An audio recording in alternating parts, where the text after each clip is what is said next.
Ah, royalty. The glimmering crowns, the velvet robes, the centuries of inherited wealth, and of course the occasional public execution, inter-family betrayal, and complete collapse of empires because someone couldn't stop marrying their cousin. Today, we're diving deep into history's most gloriously dysfunctional royal families. These aren't just bad rulers, these are the families that made people say, maybe democracy isn't such a bad idea after all. Hello travelers. Histories do not always need to be boring. You can rest here and listen to hilarious histories to drift off to sleep. Before we continue, leave a comment to let me know when and where you are listening to this, and hit the subscribe button. But only if you enjoy what I do here. Let's begin. The Habsburgs. Too inbred to function. Let's start with the Habsburgs, the royal family that ruled half of Europe and still managed to collapse under the weight of their own family tree, which, to be honest, looked less like a tree and more like a tangled set of earbuds from 2003. A family tree so entangled, it needed a warning label. May cause chin enlargement and dynastic extinction. These folks were the monarchic equivalent of I don't need new friends, I already have cousins. Their philosophy was simple.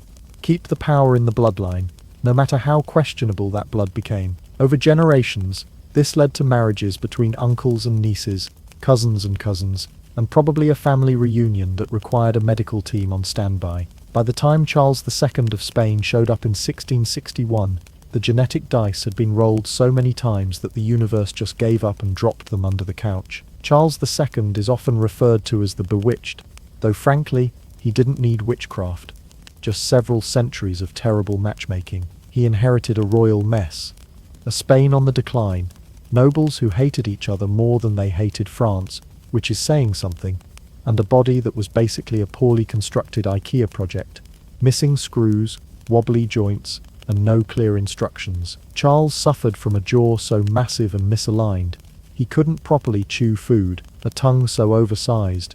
His speech was often unintelligible, making royal proclamations sound like someone gargling Latin through a pillow. Developmental delays that made even courtiers whisper, "Are we sure he's the king?" And total infertility, which meant centuries of royal inbreeding led to a king who couldn't make more royals. Imagine being so inbred that your entire royal bloodline ends with you, despite the fact that you're surrounded by gold, churches, and 15 advisors screaming, "Try harder." His medical record reads like a tragic poem. Epilepsy, digestive disorders, frequent infections, premature aging, and eventually, death at age 38, after years of being what can only be described as a walking argument against cousin marriage. But Charles was just the end result. The whole Habsburg dynasty had issues. Earlier Habsburg emperors were no picnic either.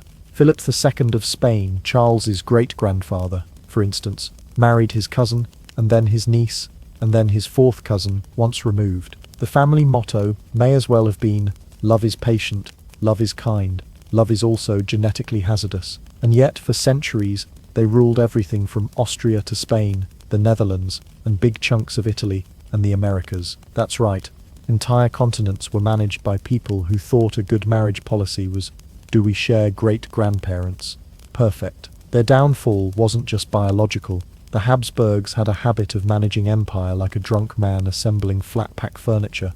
Lots of banging, poor planning, and the occasional total collapse. By the late 17th century, Spain's military was bankrupt, its population starving, and its leader drooling on royal carpets. When Charles II died without an heir, the Habsburg dynasty in Spain collapsed like a Jenga tower with a rat infestation. His death triggered the War of Spanish Succession, where Europe's major powers fought over who got to inherit the empty, sad shell of what was once Habsburg Spain. Imagine dying and causing a war because your jaw was too big and your genes too narrow. It wasn't just Spain either. Over in Austria, the Habsburgs kept rolling the same genetic dice and wondering why things weren't improving. Eventually, by the 19th century, they had shifted focus to wearing more medals than common sense and stumbling their way into World War I, helped along by Franz Ferdinand, whose assassination lit the match for the global bonfire. So let's summarize. The Habsburgs ruled Europe for over 600 years. They had gold, land, castles, and power. They also had such an intense inbreeding problem that their royal portraits started looking like caricatures drawn by someone holding the pencil with their feet. And when their empire finally cracked apart, It wasn't with a bang, but with the long, exhausted sigh of a dynasty that had spent centuries sleeping with itself. Next time someone tells you about the glory of the old world and the divine right of kings, just remind them that one of the most powerful families in Europe couldn't figure out that marrying your niece might not be a good idea. The Romanovs.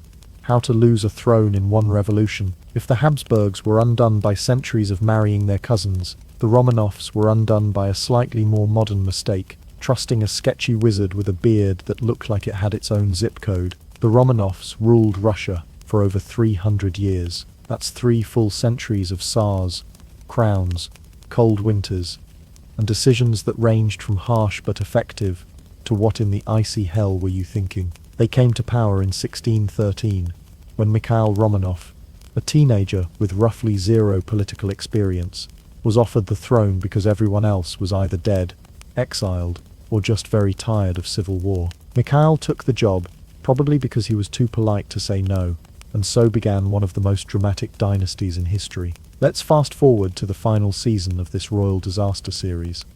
Nicholas II, Russia's last Tsar, and a man who looked like someone put a military uniform on a confused librarian.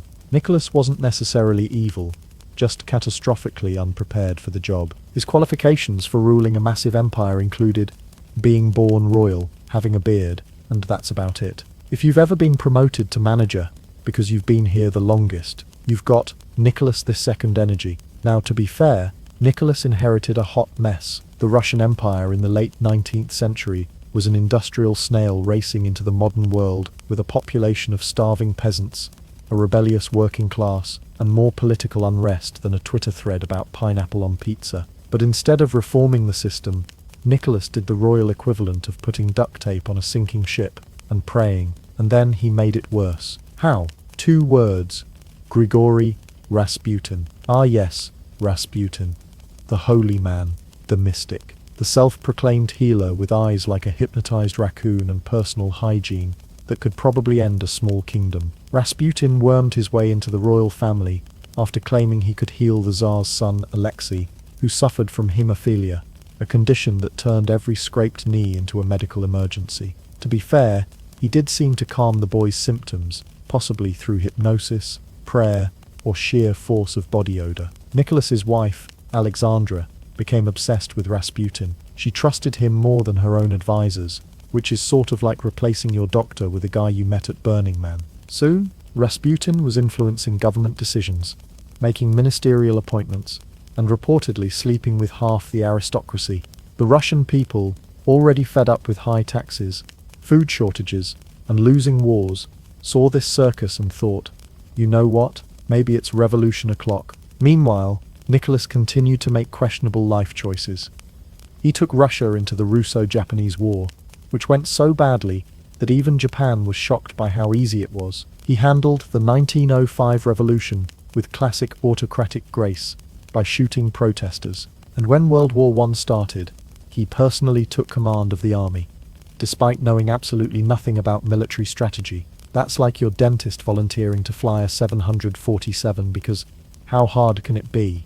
By 1917, Russia was done. Soldiers were mutinying, factories were closed, bread was scarce, and Rasputin had been assassinated after being poisoned, shot, stabbed, and drowned in that order. Apparently he refused to die until someone just unplugged him from the simulation. Nicholas was forced to abdicate. He and his family were sent into house arrest, which sounds cozy until you realize that in 1918, the Bolsheviks lined up the entire Romanov family, including the kids, and shot them in a basement. Brutal, tragic, and the official end of the Russian monarchy. And thus, the Romanov dynasty collapsed, not because of a war, or a rebellion, or even a foreign invasion, but because a Tsar didn't know how to adapt to change, and let a creepy bearded man hijack his empire like a Rasputin-shaped malware. Summary: the Romanovs ruled Russia for over 300 years.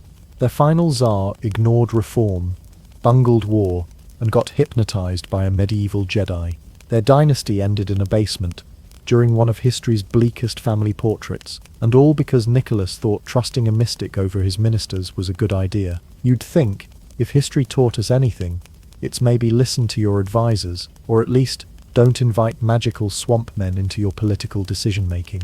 The Tudors, If looks could kill, Henry VIII would still be beheading wives. Now let's talk about the Tudors, England's royal drama factory. If the Habsburgs were inbred and the Romanovs were cursed, the Tudors were just one man with way too much power and not nearly enough marriage counselling. At the centre of it all was Henry VIII, a man so obsessed with having a son that he racked up wives like unpaid parking tickets. He was charming, athletic, and considered handsome in his youth, though by middle age he resembled a ham that had been left in the sun and given a crown. He ruled from 1509 to 1547, and in those 38 years he created the Church of England just so he could get a divorce, married 6 times, executed 2 of his wives, bankrupted the treasury, ate so much meat he practically sweated gravy. Let's break it down by wives, because this man's love life was a historical horror movie, with chapters. Wife hash 1. Catherine of Aragon. Catherine was his brother's widow, so technically this marriage started with a raised eyebrow from the Pope. She was intelligent, regal, and gave birth to Mary, a daughter. But Henry wanted a son, desperately, obsessively. As in, let's throw out an entire religion, levels of desperate. When the Pope wouldn't grant a divorce, Henry said, "Cool, I'll just make my own church," which is the 1500s equivalent of being banned from a pub and building a new one across the street. Catherine refused to step aside, and Henry spent years trying to wiggle out of the marriage like a toddler in church clothes. Wife hash 2. Anne Boleyn. Anne was younger, flirtier, and a political firework. Henry married her in secret, crowned her queen, and finally got another daughter, Elizabeth. You know, the one who'd later become one of the greatest monarchs in English history. Yeah, her. Henry, disappointed again, accused Anne of witchcraft, adultery, and incest. Basically spinning the wheel of medieval excuses. She was beheaded, with an executioner imported from France to do it neatly. How thoughtful. Her final words were dignified and calm, probably because she knew Henry's next wife wouldn't fare much better. Wife hash 3. Jane Seymour. Jane gave Henry the thing he wanted most, a son, Edward. Tragically, she died shortly after childbirth, and Henry never said a bad word about her again. Of course not. She died before she had the chance to disappoint him. That's the real Tudor love story. Wife hash 4. Anne of Cleves.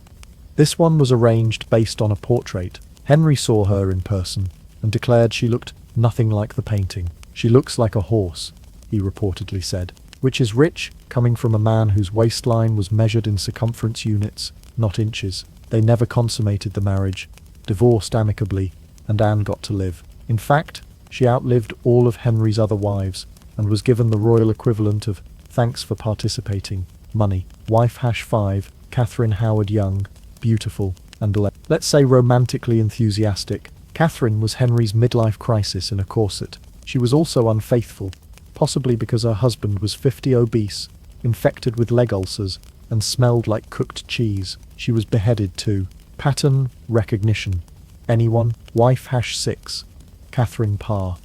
The final wife, and the one who outlived Henry. Smart, politically savvy, and very careful not to breathe wrong. She probably spent their marriage quietly updating her will and looking out the window like a prisoner with tenure. So to recap, divorced, beheaded, died. Divorced, beheaded, survived.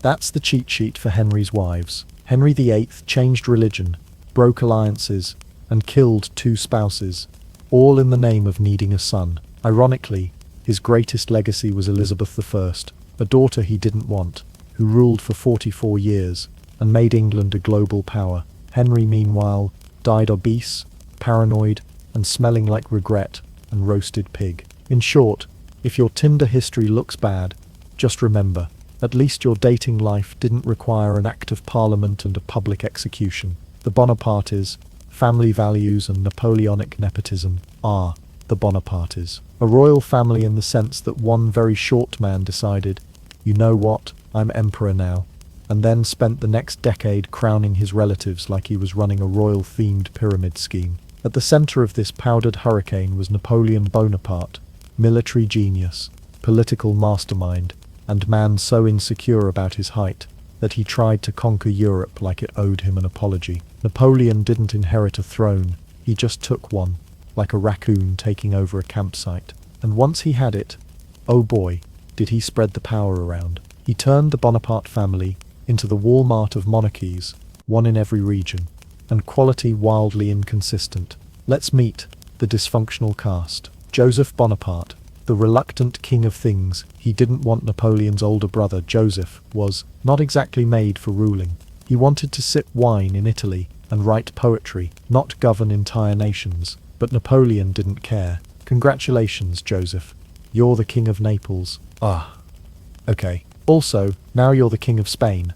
Wait, what? Joseph was so bad at being king that the Spanish people revolted almost immediately. Which, to be fair, is what happens when your new monarch speaks French, knows nothing about your culture, and rules like he's trying to finish a homework assignment he didn't read. Napoleon kept shoving Joseph onto thrones like a stage mom at a cursed beauty pageant. Lucien Bonaparte, the brother with a brain and a backbone. Lucien was one of the few Bonapartes who had some political talent and, more importantly, the ability to say, "No, Napoleon, that's a dumb idea." Napoleon hated that. Lucien refused to marry who Napoleon told him to marry, and was basically banished from the family's royal sitcom. In return, he lived a relatively peaceful life with his dignity intact, which might make him the real winner of the Bonaparte drama. Louis Bonaparte, King of Holland briefly and badly. Napoleon made his brother Louis King of Holland. Louis tried to take the job seriously, and even learned Dutch, which was very sweet. Unfortunately, Napoleon didn't want a King of Holland. He wanted a French puppet who would do exactly what he said. When Louis started making decisions for the good of the Dutch people, instead of for Napoleon's ego, Napoleon basically yeeted him off the throne and annexed Holland.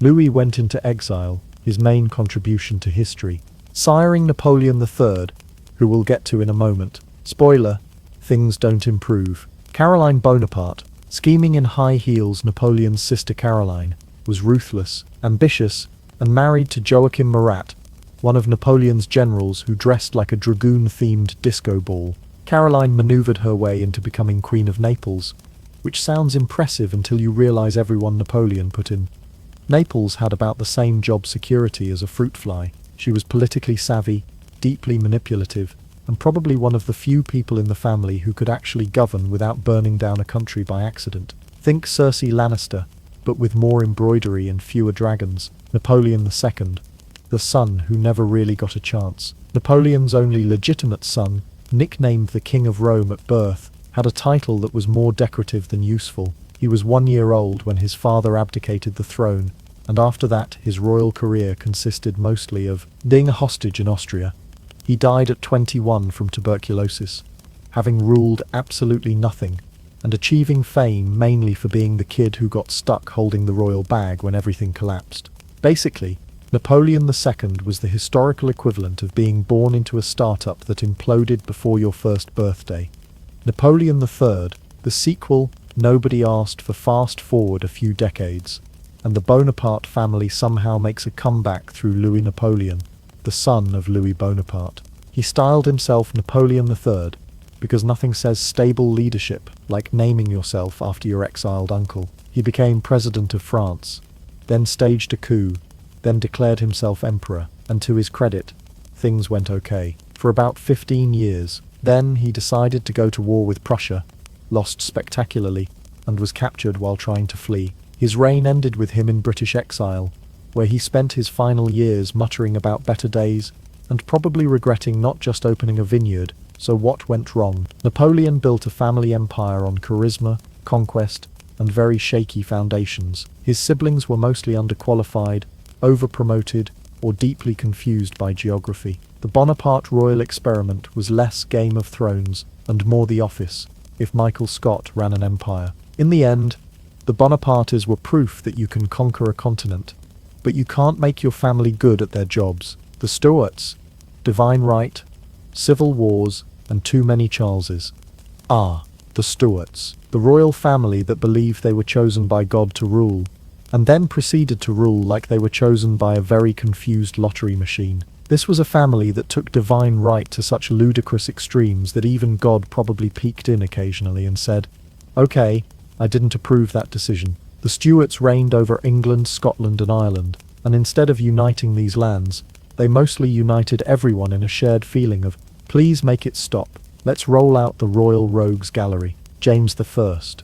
The first Stuart and the original drama magnate. James the First of England. Also James the Sixth of Scotland. Because why have one name when you can confuse your subjects? Was the first Stuart king to rule both countries. He was intelligent, scholarly, and convinced he had been personally handpicked by heaven to sit on the throne. Unfortunately, his heavenly vision didn't extend to personal hygiene. He famously rarely bathed, had a lisp, and kept a suspicious number of male favourites in his court that made the more conservative nobles raise their powdered eyebrows. He wrote books on witchcraft, tobacco, and political theory, which is basically the 1600s version of having a conspiracy podcast, a Substack, and a Twitter account at the same time. Charles I, the king who forgot he couldn't just ignore Parliament, enter Charles I, James's son, and the human embodiment of I do what I want. Charles was a quiet, refined man who loved art, religion, and completely bypassing Parliament like it was a speed bump on his divine right road trip. He ruled with all the charm of a snooty waiter and the flexibility of a brick. When Parliament dared to question his decisions, Charles responded by dissolving it, repeatedly, like he was breaking up with the same toxic ex, over and over again. Eventually, this led to a little something called the English Civil War, in which Charles raised an army of royalists. Parliament raised an army of please stop raising taxes without asking.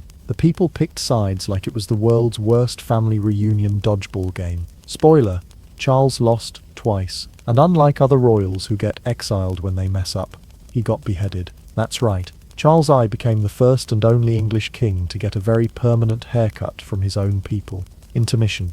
The Republic. Nobody really wanted.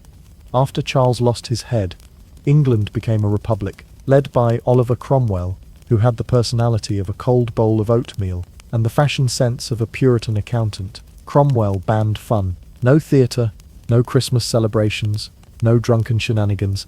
Basically, he ruled England like it was an angry HR department. By the time he died, everyone missed the monarchy, even the bad parts. And so, like a cancelled TV show that got rebooted with worse writers, the Stuarts returned. Charles II, party king of the Restoration. Now we have Charles II, son of the beheaded Charles I, and the exact opposite of his dad. Where his father was rigid and self-righteous, Charles II was charming, loose-living, and had the moral compass of a tipsy raccoon. He was called the Merry Monarch, which is historical code for spent most of his reign throwing parties and dodging responsibility. Charles had no legitimate heirs, but he made up for it by fathering at least a dozen illegitimate children with an impressive variety of mistresses. His court was a mix of royalty, scandal, perfume, powdered wigs, and at least one guy who probably played the lute half naked. When asked why he didn't have a proper heir, he probably just winked and handed someone a goblet of wine. Still, people liked Charles. He was fun, and after years of Cromwell's no smiling rule, England was ready for a bit of royal chaos with eyeliner. James II, the guy who blew it all up again. And then came James II, Charles's brother, and the monarch equivalent of a hangover. Where Charles II was flirtatious and politically careful, James was like, let's bring Catholicism back, in a country that had spent 100 years trying to get away from Catholicism. This did not go well. He was also very into the whole divine right thing, like Charles I, and started ignoring Parliament, also like Charles I, which is kind of like looking at the guy who slipped on a banana peel and thinking, ah yes, let me do exactly that. Eventually, the nobles looked at James and said, this again, and decided to replace him in what became known as the Glorious Revolution, a polite coup where they imported William and Mary from the Netherlands, like a better royal software update. James II fled to France, where he spent the rest of his life writing letters and sulking in Catholic. So what went wrong? The Stuarts couldn't decide whether they were kings or martyrs. They swung between repression and partying like a pendulum with a drinking problem. They believed so strongly in divine right that they repeatedly forgot human politics existed. In the end, the Stuarts were proof that thinking you're chosen by God doesn't help if Parliament is busy sharpening an axe. The Wittelsbachs, Bavaria's most fashionably unhinged royals. If Germany had a royal family that felt like the result of feeding fairy tales into a fever dream generator, it would be the Wittelsbachs. This Bavarian dynasty ruled on and off for centuries, And while they didn't conquer half the world or get famously guillotined, they more than made up for it with sheer eccentric energy, political misfires, and enough palace intrigue to power an opera house for a decade. Ludwig the Mad King, who built Disney's dream house. Let's start with their most famous train wreck, King Ludwig II, aka the Swan King, aka the Fairy Tale King, aka the guy who treated national debt like monopoly money. Ludwig ascended the throne in 1864, at the age of 18, and almost immediately decided he was not interested in ruling. What he was interested in was castles, Wagnerian opera, moonlit gondola rides in his man-made underground lake. You see, Ludwig didn't govern, he designed palaces, one of which, Neuschwanstein Castle, became the literal inspiration for Disneyland's Cinderella Castle. That's right, Walt Disney saw Ludwig's home and said, that, but with churros. Ludwig's leadership style could best be described as, what if Versailles was built by someone high on absinthe and horn solos? He went broke, spectacularly broke. At one point, he was borrowing money from every royal cousin he had left, which was awkward because he never invited them over. Why? Because Ludwig hated people. He mostly dined alone and wrote fan mail to Richard Wagner like a medieval theatre kid with a royal budget. Eventually, his ministers declared him insane, a diagnosis suspiciously convenient for people tired of paying for golden swan-shaped furniture. He was institutionalized in a remote castle and mysteriously drowned days later in a shallow lake alongside his doctor. Bavaria ruled it a suicide. Historians ruled it sketchy. Conspiracy theorists ruled it our Super Bowl. Otto the brother who was officially bananas. But wait, Ludwig had a brother who was, somehow, even less stable. Prince Otto technically became king after Ludwig's death. Emphasis on technically, because Otto was completely and publicly mentally ill, suffering from delusions and violent episodes. He once tried to shoot the moon with a pistol in front of his staff. Otto was promptly declared unfit to rule and spent the rest of his life in genteel confinement, aka a palace with really nice curtains and absolutely no access to sharp objects. While Otto was officially king, Bavaria appointed a prince regent, first his uncle, then his cousin, to do the actual ruling. This resulted in decades of having two kings, one who thought the moon was out to get him, and one who just wanted to keep the lights on and the taxes low. The family traits, money trouble, mood swings, and lots of porcelain the Wittelsbachs had, a thing for excessive architecture, a tendency to treat statecraft like a musical intermission, a hereditary streak of mental illness that nobody talked about at dinner, but was painfully obvious in court records. They were patrons of the arts, romantics at heart, and collectively had the political instincts of a raccoon with a violin. Bavaria eventually gave up on monarchy altogether, not with a bang but with a theatrical shrug. So what went wrong? They were artists, not administrators. They believed the crown was a mood board, not a responsibility. They didn't fall so much as float away into the mists of eccentricity and debt. The Wittelsbachs are proof that you can build the prettiest castle in Europe and still lose your throne if you forget that people like roads, laws, and maybe fewer indoor swan fountains. The Pahlavis of Iran, oil, opulence, and one revolution later. Let's be clear, the Pahlavis weren't ancient royalty. They didn't descend from Cyrus the Great or ride into battle on golden horses. They started the old-fashioned way with a military coup and a big mustache. Reza Shah, the founding father, with a fist of iron and no chill. The dynasty began with Reza Shah Pahlavi, a former military officer who rose to power in 1925 by politely asking the Qajar dynasty to leave. And by politely I mean he staged a coup and said, "This is mine now." Reza Shah was a modernizer. And by modernizer we mean the kind of man who banned traditional clothing, forced people into Western suits, built railroads, universities, and an industrial base, at gunpoint if necessary. Think of him as Iran's grumpy dad, strict, efficient, not emotionally available, but deeply invested in national infrastructure. He also hated foreign meddling, which is unfortunate because Iran has oil, and oil is basically a flashing neon sign that says, "Please colonize me." Eventually, the British and Soviets got annoyed that Reza Shah wasn't playing nice during WWI, so they forced him to abdicate and shipped him off to South Africa like an imperial Amazon return.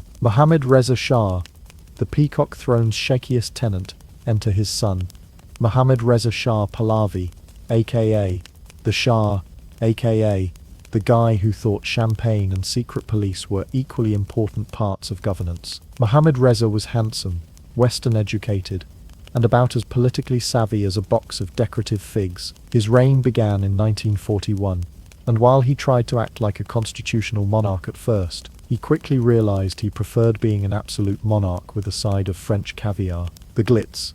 What could possibly go wrong? This man loved a party.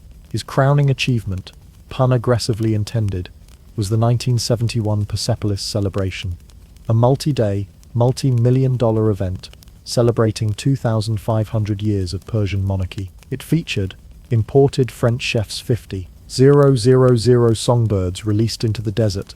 They died, luxury tents with air conditioning in the middle of nowhere, and a guest list of global elites including Emperor Haile Selassie, Prince Rainier of Monaco, and everyone who still liked him. The tents alone cost more than the GDP of some of his provinces. It was a party so absurdly lavish, it made Versailles look like a soup kitchen. Meanwhile, back in Iran, people were hungry, unemployed, and being beaten senseless by Savak, the Shah's secret police, who had the subtlety of a brick and the compassion of a malfunctioning toaster. The politics, a masterclass in alienation. Here's what Mohammad Reza Shah did not understand. His people were devout Muslims. Many were poor and disillusioned.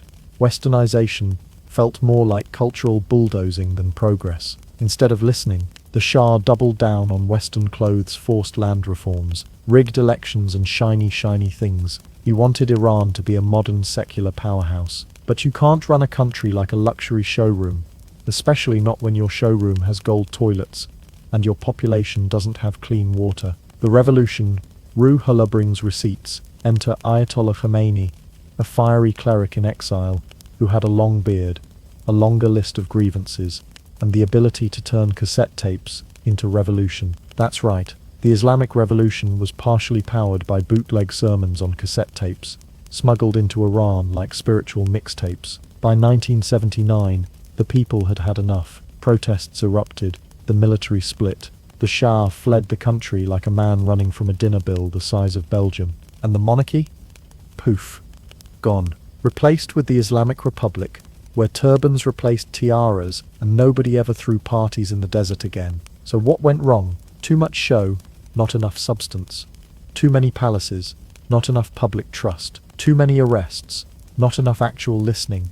The Pahlavis mistook being admired for being loved and being rich for being safe. Spoiler, they were none of the above. Today, Mohammad Reza's son, Reza Pahlavi II, lives in exile and occasionally gives TED Talk style interviews about freedom and democracy. But the peacock throne, still gathering dust in a museum of how not to monarchy, the Merovingians, long hair, short reigns, and even shorter tempers. The Merovingians are basically the rock stars of early medieval Europe. Except instead of guitars, they had long flowing hair, and instead of chart-topping hits, they had a lot of family drama and barely their governance. Long hair, don't care. The defining trait of the Merovingians was their long hair. This wasn't just a fashion statement, it was the ultimate symbol of royal power. Cut a Merovingian's hair, and you basically ended their career faster than a bad Instagram post. Imagine a bunch of kings with luscious locks that made shampoo commercials jealous, but also made them suspiciously fragile. One bad haircut, and boom, down to peasant status. They believed their hair was magical, or at least very important, so they kept it long, shiny, and untouched by barbers. So untouched that sometimes their hygiene habits could be described as medieval swamp chic. Clovis, the founder and original hair icon. The story starts with Clovis I, who ruled from 481 to 511 AD, was the first Merovingian king to unite the Frankish tribes. He was a big deal because he converted to Christianity, which was a smart political move. Basically the medieval equivalent of liking the right influencer. He expanded his territory like he was playing Risk on hard mode, and he rocked that long hair like a true boss. The lazy kings and the mayors of the palace. Here's where it gets fun. After a few generations of Merovingian kings, something weird happened. The kings got lazy, like really lazy. Most of the ruling power shifted to the mayors of the palace, basically the king's chief of staff. but with a little more ambition and a lot less hair. These mayors started running the kingdom while the Merovingian kings just sat around, twirling their glorious locks and occasionally showing up for coronations. One of these mayors was Charles Martel.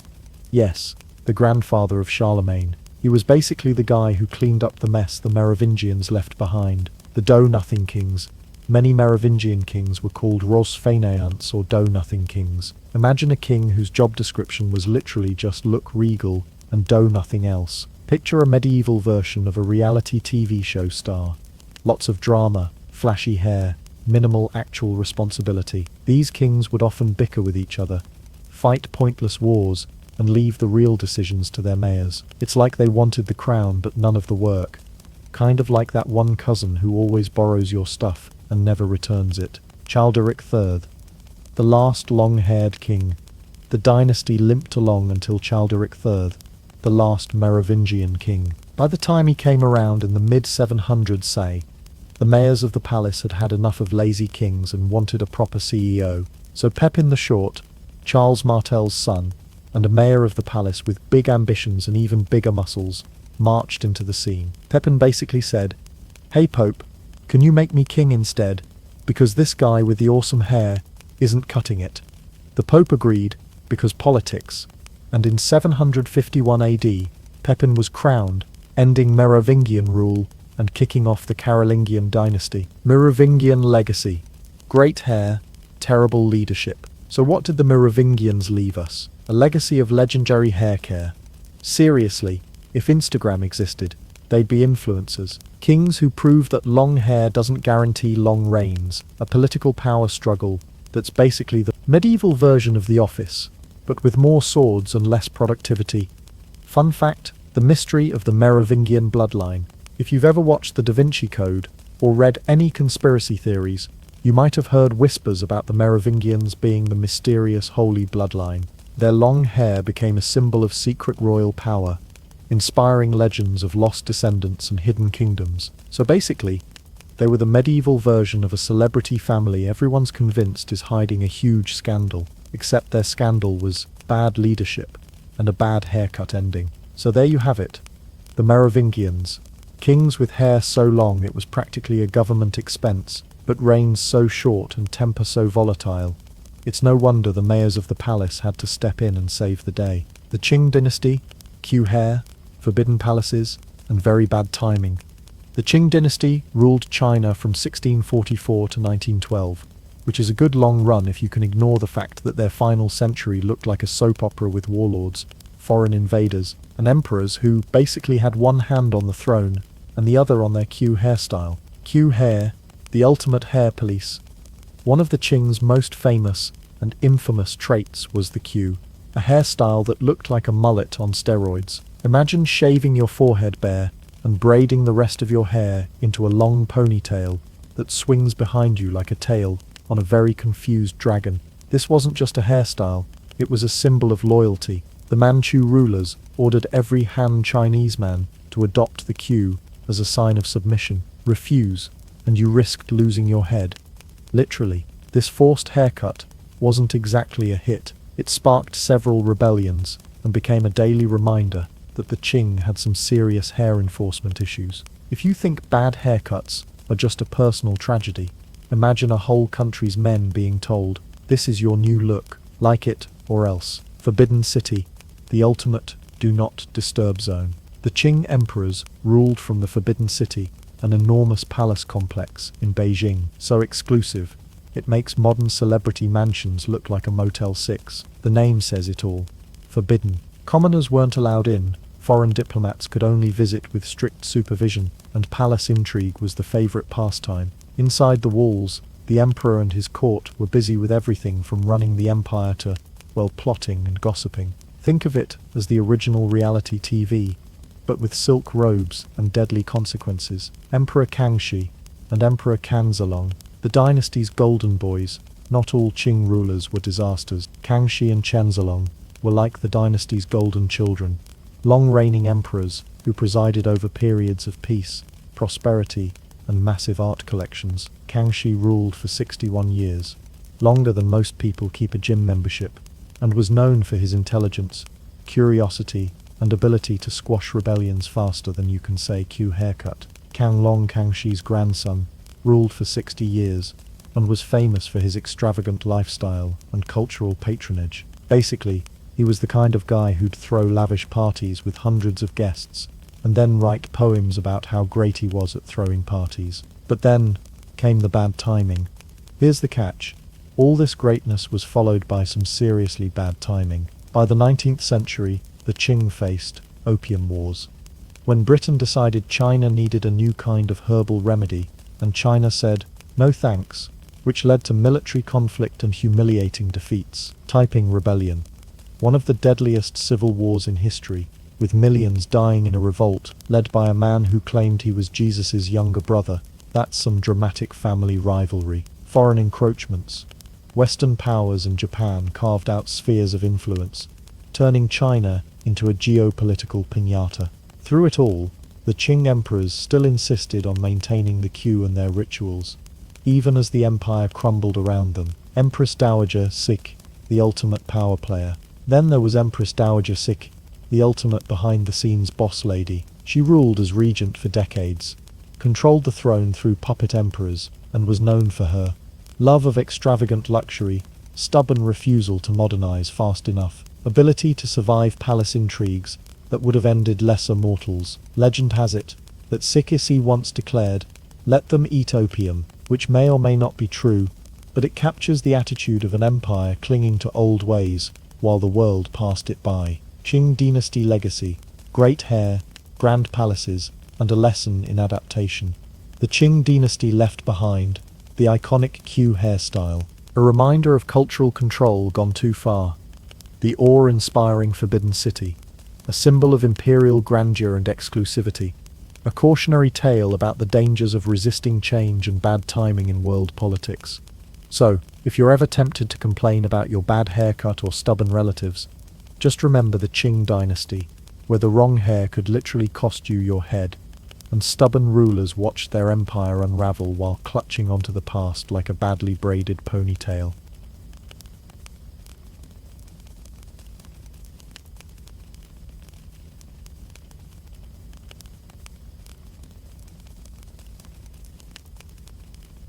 How to survive or not a medieval siege. Spoiler, you probably don't so. You've woken up in a medieval walled city. Good news, you live in a castle town with walls tall enough to make climbers cry. Bad news, an army just showed up outside those walls with ladders, siege towers, and the kind of mood that says, "We're not here for a friendly chat." Welcome to the glamorous, gut-wrenching, gloriously gross world of medieval sieges, where you learn very quickly that the phrase "under siege" is not a metaphor, it's a lifestyle, a bad one. Day 1. Lock the gates and panic quietly. Now with 300% more screaming goats, it starts with a rumor. A farmer stumbles into town, eyes wide, covered in what you pray is mud, yelling something about an army coming over the hill. He's followed by a chicken, not his chicken, just a chicken. That's when you know it's real. When the poultry flees, within minutes, the countryside turns into a chaotic game of medieval musical chairs. Only instead of music, there's shouting, clanging armor, and crying babies. Everyone sprints for the safety of the town's walls, and you do the same, dragging your worldly belongings, a half sack of flour, a rusty cooking pot, and your one decent spoon. The guards, bless them, are hastily pulling up the drawbridge and pushing shut the massive wooden gates that somehow feel much too thin for what's coming. They slam shut with a satisfying thud that screams temporary safety and whispers permanent regret. Welcome to the human sardine can inside the city. Panic turns into dense, hot reality. Your modest home, which already felt crowded when it was just you, your spouse, and a particularly judgmental cat, is now bursting at the seams with 2 aunts, 4 cousins, a blacksmith's apprentice named Greg, who no one invited, and your cousin's goat, who is very vocal about her displeasure.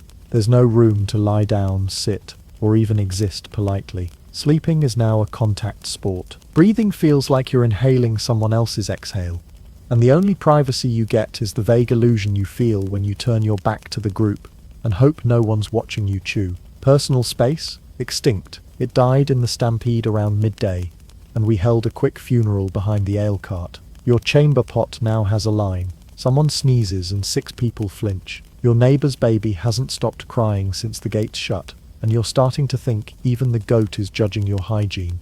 With the countryside refugees pouring in, your town's population has tripled. This is great news if you run a business selling plague masks, but not so much if you value clean air or uninfested straw. Among your new roommates are one man who coughs like he's inventing tuberculosis, a woman who insists that rubbing onions on your chest prevents war, a bard who only knows one song, and it's 12 verses too long. And because it's 1347, and germ theory is still centuries away, everyone is just sort of vibing in a big stew of questionable health decisions. People are sleeping in stables, alleyways, storage sheds, and someone even curled up on top of the blacksmith's anvil. At this point, a hay bale looks like a 5-star resort. Outside the walls, the enemy army sets up camp. You can hear the hammering of tents, the grumble of carts, and the occasional war horn blast that sounds like someone stepped on a trumpet made of despair. They're in no rush. Sieges are long games. Think chess. But the pieces are alive, armed, and occasionally catapulted over the wall. From the top of the battlements, you squint at the field. The enemy is just sitting there, eating, laughing, polishing their weapons in the kind of smug way that says, "We have months to kill, and you have 3 weeks of grain." And so begins the strangest form of warfare, the staring contest of death. You look at them, they look at you. Nobody moves, nobody blinks, but everyone knows this won't last. Soon they'll start building siege engines, towering wooden monsters designed to break your walls, your spirits and your plumbing system. But for now, it's just a waiting game, and nothing good ever starts with a siege. And the phrase, "let's just wait." Inside, the tension builds like heat in a cauldron. Every cough is suspect. Every shadow looks like an enemy spy. Every knock at the door is met with the kind of full-body panic typically reserved for tax collectors or in-laws. There are whispers in taverns. Do we have enough food? How long can we hold out?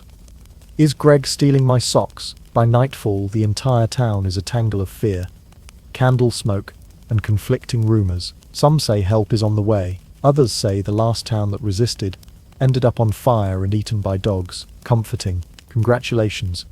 You're under siege. And just like that, you're officially in siege mode. Day 1 is over.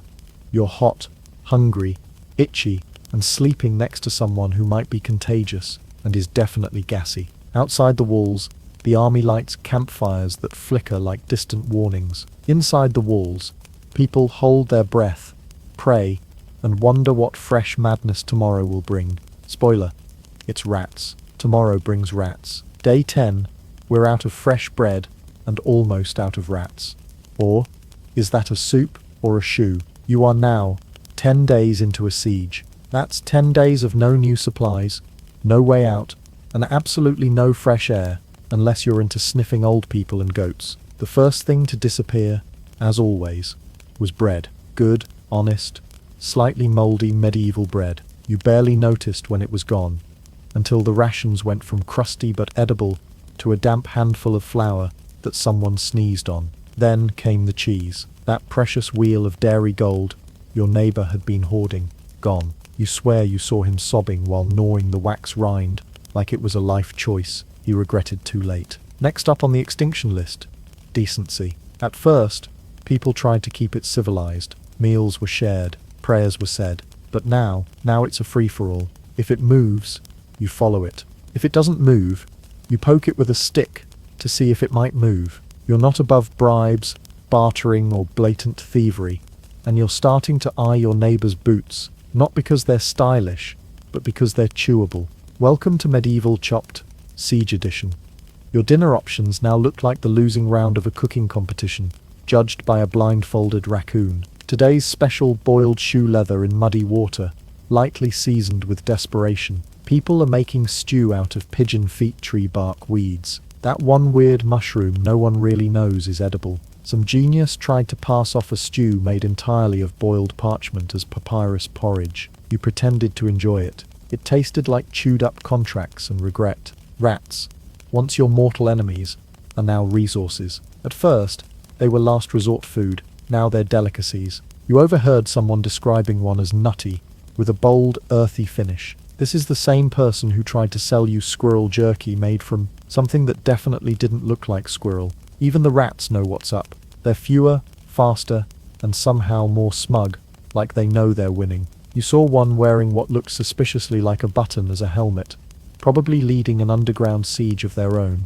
Historically, during long sieges, like the Siege of Jerusalem 70 CE, the Siege of Paris 1870, and the Siege of Leningrad 1941, people absolutely ate whatever was available, including leather, animals from the zoo, candles, and sometimes each other. No, really. Siege cuisine follows a basic law. If it can't run away, scream, no, or kill you instantly, it's probably dinner. Cats? Eaten. Dogs? Gone. Horses? Sorry, noble steed. But the stew pot's calling. This is the point in the siege, where morality becomes a luxury, and hunger becomes a screaming toddler in your gut, demanding food that doesn't exist. You start daydreaming about food the way poets dream of love. Remember onions? Someone whispers dreamily. Remember salt? If you thought the food situation was bad. Let's talk about water. Your main well, dry.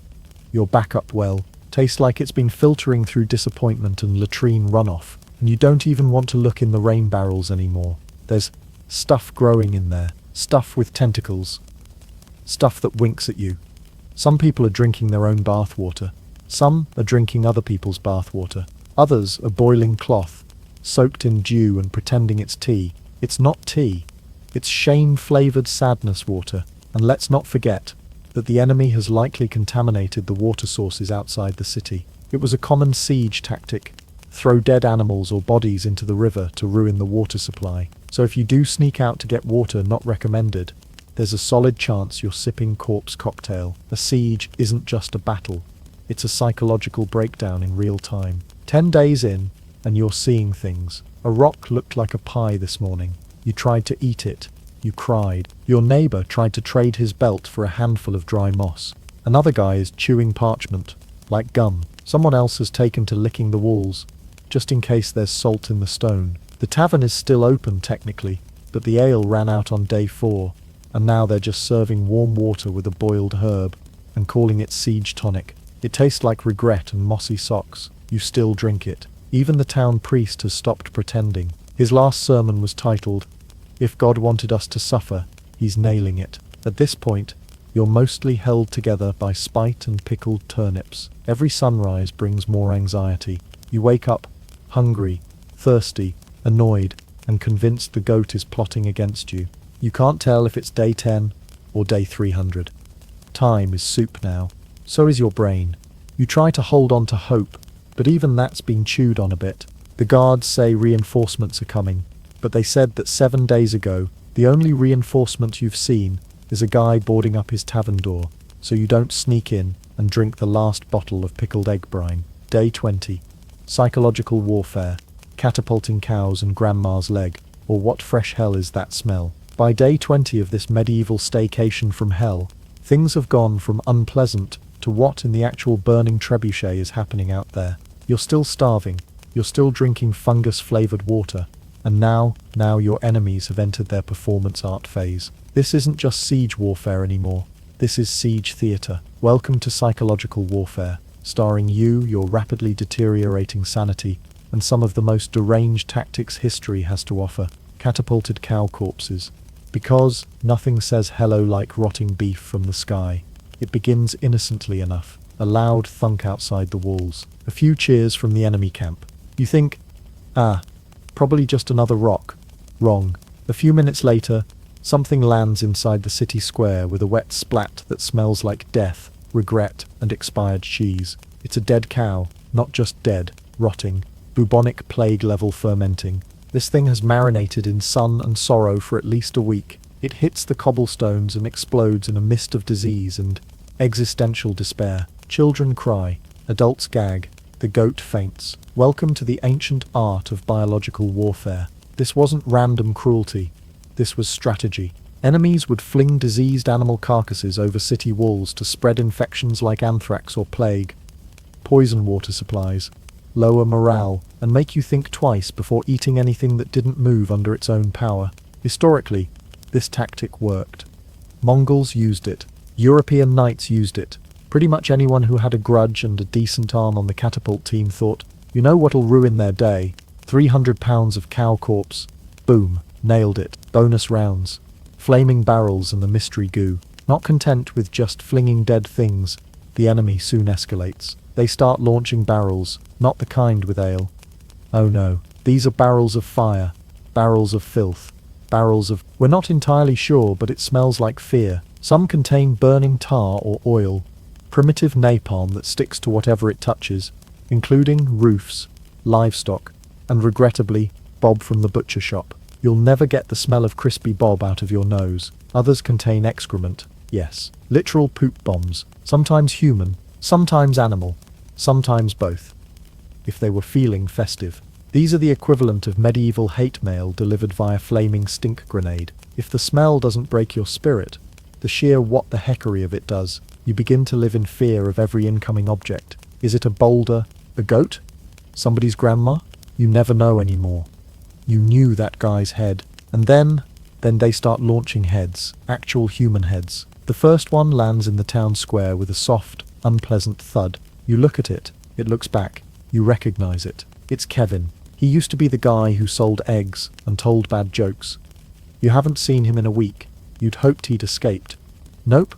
Kevin is now part of the enemy's latest psychological campaign. Trauma from above. Heads follow. Some freshly removed. Others disturbingly old. Occasionally with notes attached. You're next. Or Kevin says hi. This is meant to terrify you. And it works. People start wearing helmets indoors. Kids hide under hay piles. The town crier refuses to go outside. Even when someone hurls a head through the window with a scroll that reads free delivery, medieval messaging. The original passive-aggressive flyer.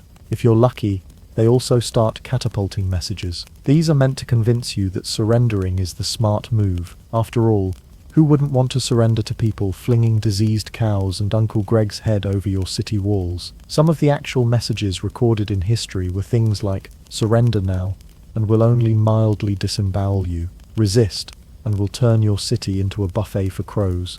We have cheese. Psychologically devastating since you haven't seen cheese in 2 weeks. Sometimes they tied these notes to arrows, other times to dead birds. Occasionally they'd fling them inside a hollowed-out log like a medieval fortune cookie, except instead of lucky numbers, it just said, you're doomed. Why? Because siege warfare was 50% strategy, 50% performance art. Your enemies aren't just trying to break your walls, they're trying to break your spirit, and they know that the fastest way to do that is through a finely curated symphony of terror, stink, and surprise livestock. It's no longer a war over land, it's a contest to see who can out-weird the other into surrendering. And right now, they're winning. Every day brings new horrors, new noises, new smells. The air is thick with smoke, stress, and the distinct aroma of, oh God, not another barrel. By now, you're numb. You've seen things. You've smelled things. You've eaten things. You used to be someone. A baker. A cobbler. A human with dignity. Now you're just a nervous wreck, hiding behind a half-collapsed shed, with a club made from broomsticks, and denial, flinching every time something arcs over the wall. You whisper to yourself, at least it wasn't another cow, and then a cow lands. Day 30, disease, the real MVP of siege warfare. Or, you survived the arrows, but can you survive the bathroom? Congratulations, you've survived a month inside a city under siege. You haven't been crushed by a rock, incinerated by a fire barrel, or bludgeoned by falling cow parts. That's the good news. The bad news. Now comes your real enemy. Not knights, not catapults, not even Kevin's airborne skull. Disease. It doesn't wear armor, it doesn't wave a banner, it doesn't take breaks, it just spreads, quietly, quickly, horrifyingly. You're about to find out why medieval warfare's most consistent killer didn't carry a sword. It carried symptoms. The bathroom is a war zone. Let's start with dysentery, which should really be renamed liquid regret. This charming illness turns your intestines into a slip and slide of doom. And remember, sanitation in a besieged medieval city is non-existent. You're lucky if there's a single communal cesspit that hasn't overflowed into the bread supply. Buckets overflow, chamber pots are emptied into streets, and since the rats are the only creatures thriving, You're basically living in a bacterial theme park. Oh, and everyone is still sharing close quarters with goats, cousins, goats, and that one guy who coughs like he's summoning the 4 horsemen every 10 minutes. If you're wondering what causes dysentery, here's a helpful checklist. Drinking contaminated water, living among feces, no soap, zero understanding of germ theory, add those together, and you've got a recipe for internal collapse that not even your local apothecary's herbal vinegar with chicken bones can fix. Typhus? Lice with a grudge. If dysentery doesn't get you, typhus might. Typhus is carried by lice, which means the real siege champions aren't the archers or the wall builders. It's the tiny bugs crawling in your seams whispering, "We will end you." Symptoms include high fever, muscle pain, delirium, and eventually death. It spreads like gossip in a medieval market. Fast, uncontrollable, and impossible to avoid if you're in close proximity to other people, which you definitely are. If someone even sneezes in your direction, you can practically feel your body filing a resignation letter. Your best defense, burning your clothes. But you can't do that, because firewood is for boiling weeds now. Clothes are impossible to replace, and it's cold, and you're already sharing a tunic with 2 toddlers and a feral cat, so you scratch, you suffer, you pray, and you realize that the only army truly winning right now is wearing 6 legs and riding on your eyebrows. Camp fever. Not as fun as it sounds. Next up, camp fever, also known as trench fever, or the thing that makes you bleed from places you didn't know could bleed. The name sounds deceptively pleasant, like a light-hearted retreat. Camp fever 1347. Fun, fellowship, and fatality. But it's anything but fun. This was a catch-all term for a host of brutal illnesses, usually typhoid or other bacterial infections that hit overcrowded, unsanitary areas during wartime. And guess what? That's exactly what you're living in. Camp fever comes with a delightful buffet of chills so violent you shake off your shoes, rashes that look like you fought a beehive and lost, vomiting like you're trying to turn inside out, and bleeding from your gums, nose, eyes, or assorted other. At some point, you stop asking the doctor for help and start asking if you can just be buried next to someone who didn't smell like fermented despair. Fleas with ambitions, Black Death's middle management. If you're extra lucky, your siege might coincide with a plague outbreak. Because, let's be honest, fleas are freeloaders with a taste for drama. These little vampires hop between rats, cats, and humans with Olympic speed, transmitting Yersinia pestis, the bacteria responsible for the Black Death. Yes, that Black Death. The one that wiped out around half of Europe's population. One flea bite and boom. Welcome to the world of buboes, necrosis, and spontaneous corpse making. And in a besieged city, where corpses don't get buried fast, you get the picture. Nothing boosts morale like knowing a flea might be the final boss of your life story. Medieval medicine, a light sprinkling of hope and horror. So you're sick. What does the local medieval physician recommend? Bloodletting. Because obviously, the best way to treat weakness is to lose more blood. Just a few leeches and a sharp knife, and you'll either recover or die trying. Leeches, which, let's be honest, were just goth worms with boundary issues. Prayer. Effective if your disease is spiritual, less so if it involves gastrointestinal disintegration. Also available, potions made from mashed beetles, dried bat hearts, or holy water applied directly to the forehead, and nowhere else, because modesty. Basically, medicine in this era is 20% prayer, 30% superstition, and 50% giving up. So how do you survive? Honestly, you don't. Not unless you're young, lucky, and slightly immune to every disease known to man, goat, and plague rat. The enemy might starve you, pummel you, or catapult a horse into your living room.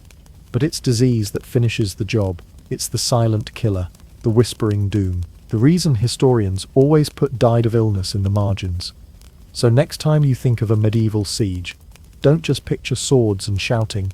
Picture bowel-shattering dysentery and lice-waging trench warfare on your scalp. Because disease wasn't the side effect of siege warfare, it was the main character. Day 40, the final push. We're either saved or barbecued. Hope is a siege tower with a side of flames 40 days. That's how long you've been locked in this crumbling, disease-ridden sardine can of a city. And morale is somewhere between existential dread and bargaining with wall spiders. But now the enemy is making their move. They're done waiting, done watching you waste away behind stone walls, done tossing questionable meat products over the battlements. It's time for the final push, and they're coming in style. You spot it at dawn, rising through the mist.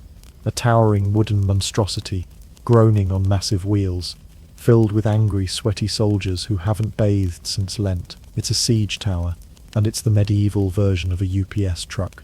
If the P stood for pain. The siege tower. Your worst wooden nightmare.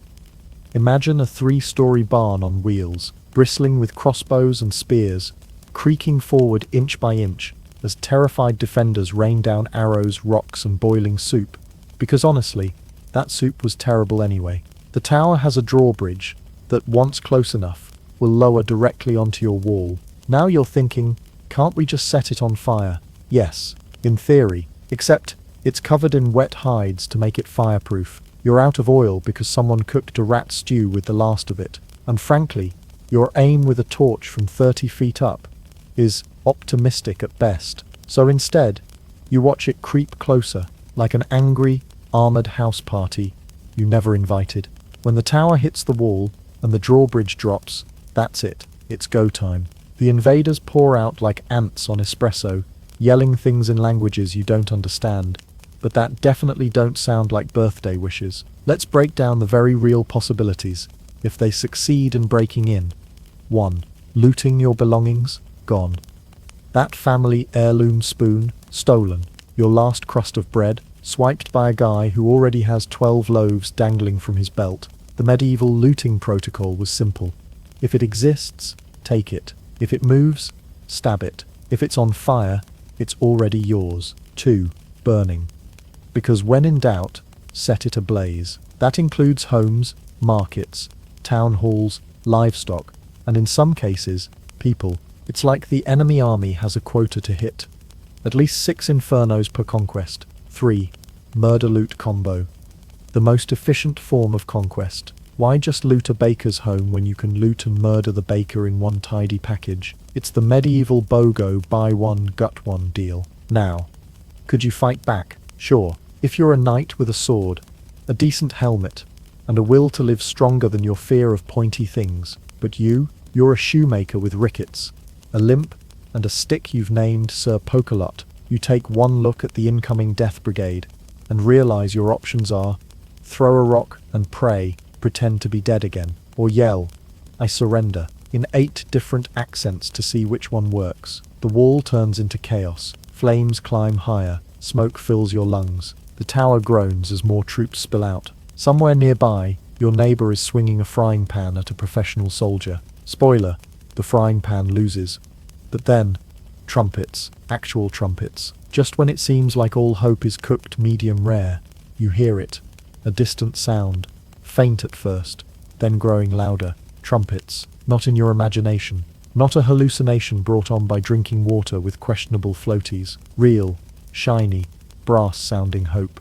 You rush to the walls, eyes wide, and there, galloping across the horizon like the most punctual miracle in history, reinforcements, your army, late, disheveled, but very much here. They crash into the enemy from behind, like the cavalry charge you dreamed of during every miserable rat dinner. The besiegers panic, soldiers scream, some try to flee, some fight and fail, others are flattened by horses that didn't get the walk-around memo. The siege is broken, the gates creak open, survivors stumble out, blinking like moles covered in filth and trauma. You've made it, somehow, and now you have to rebuild what's left of your life.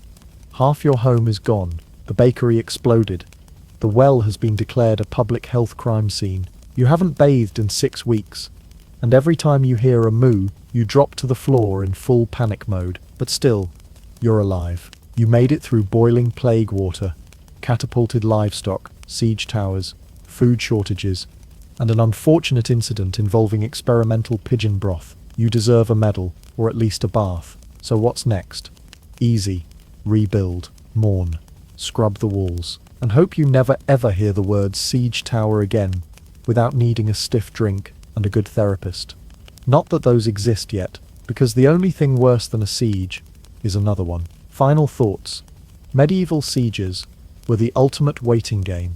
Except instead of Netflix and snacks, it was starvation, dysentery, and trebuchet-launched trauma. So next time you complain about slow internet, remember, at least no one's outside catapulting your neighbor's goat into your living room.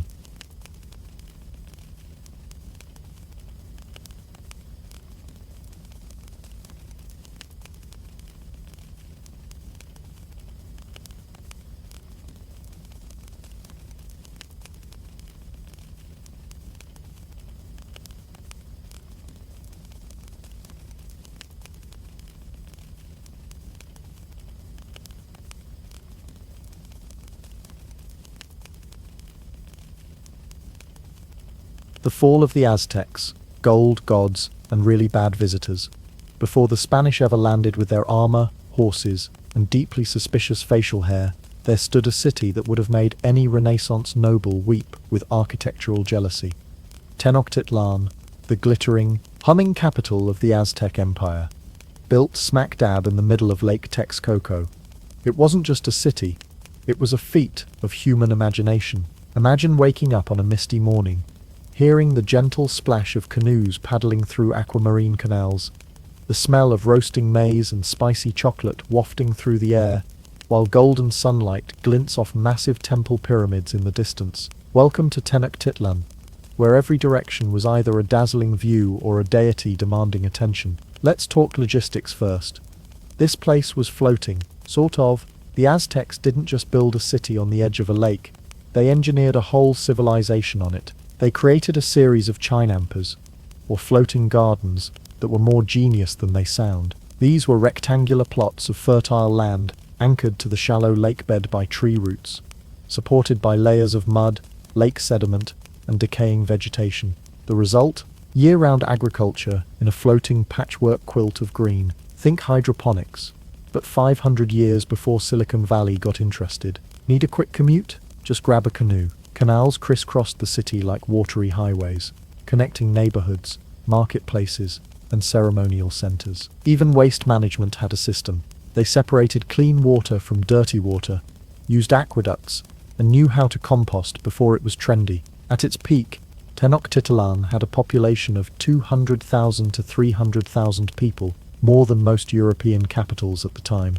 For comparison, London, in the early 1500s, barely scraped 50,000 people, and many of them had fleas with better hygiene. But in Tenochtitlan, the streets were regularly cleaned, and garbage was collected. That's right, the Aztecs had municipal sanitation, while parts of Europe were still throwing chamber pots out the window, and yelling, "Look out below." Now let's talk aesthetics, because the Aztecs were fabulous. Public buildings, homes, and temples were often painted in bright reds, blues, and yellows. The main temple complex, the Templo Mayor, rose like a twin staircase to the gods, each step soaked in meaning, myth, and yes, probably a bit of blood. Feathers were basically the Gucci of Aztec fashion.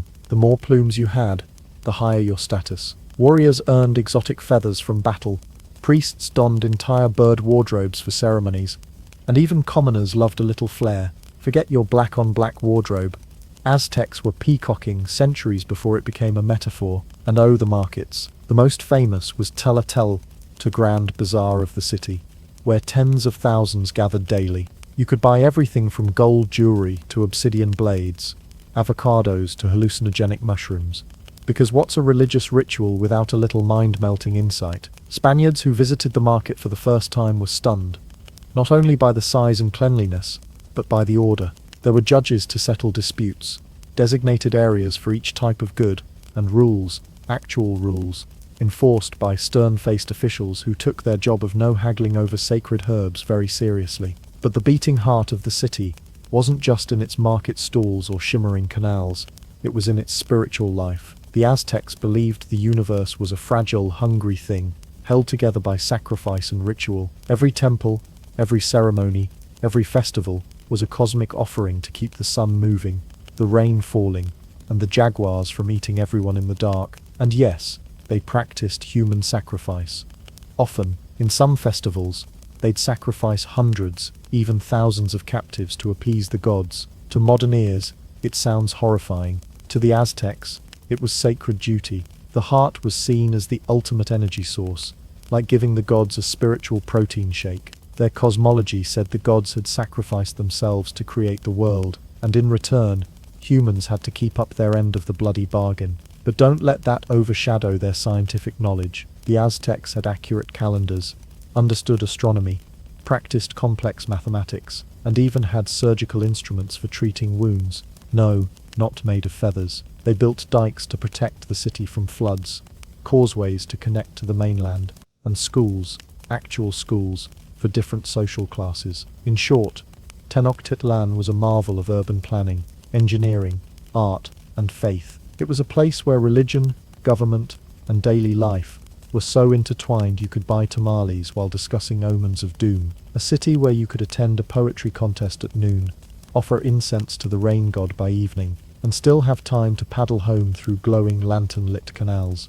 So when Hernan Cortés and his ragtag group of Europeans stumbled upon Tenochtitlan in 1519, they didn't just find a city. They found a civilization that made their own world look like a mud hut with trust issues. And that, dear viewer, is when things got weird. Let's set the scene. It's 1519. You're a powerful empire, sitting on a lake, enjoying a good sacrifice, some fresh tortillas, and the occasional gold-plated dance party. Then, out of the jungle, comes a group of pale, bearded strangers, wearing metal skins, riding screaming beasts, and pointing what appear to be fire-shooting tubes at everything that moves. Enter Hernan Cortés, the human equivalent of inviting someone over for dinner and waking up to find they've adopted your pets, married your cousin, and claimed the house as a gift from destiny. Cortés wasn't even supposed to be there, seriously. He was sent to explore, maybe trade, and definitely not start an intercontinental incident.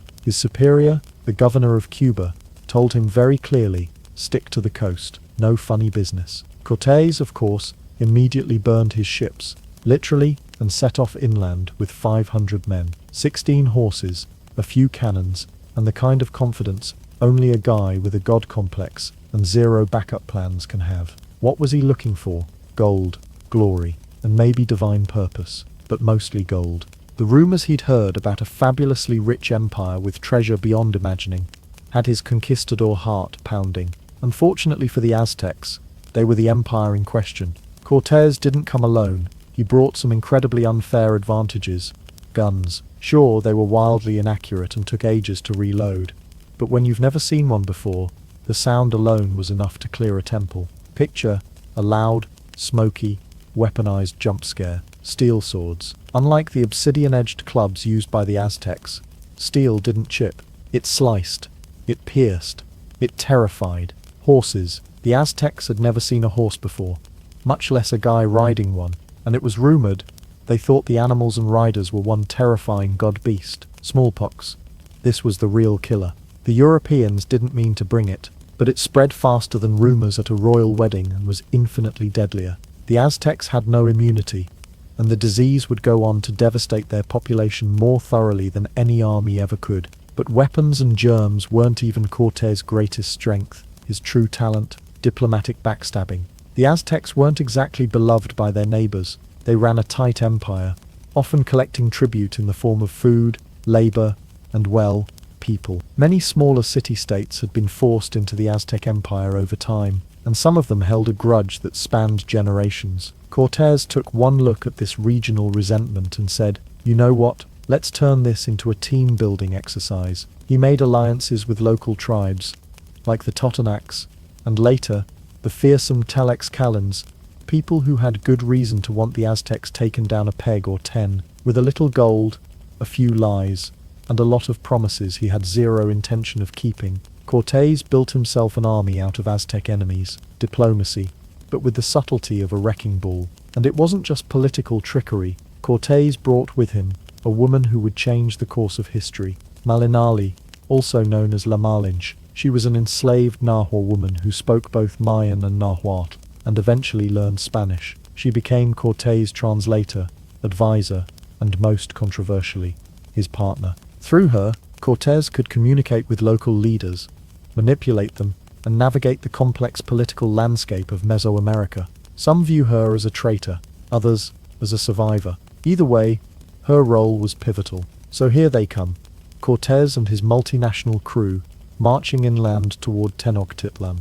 Not exactly welcomed with open arms, but not stopped either. Why? Because the Aztecs were superstitious, and 1519 happened to line up with the return of one of their gods. You see, there was a legend, the return of Quetzalcoatl, a bearded, pale-skinned god who had once left the land and promised to return in a year marked by a specific symbol on their calendar.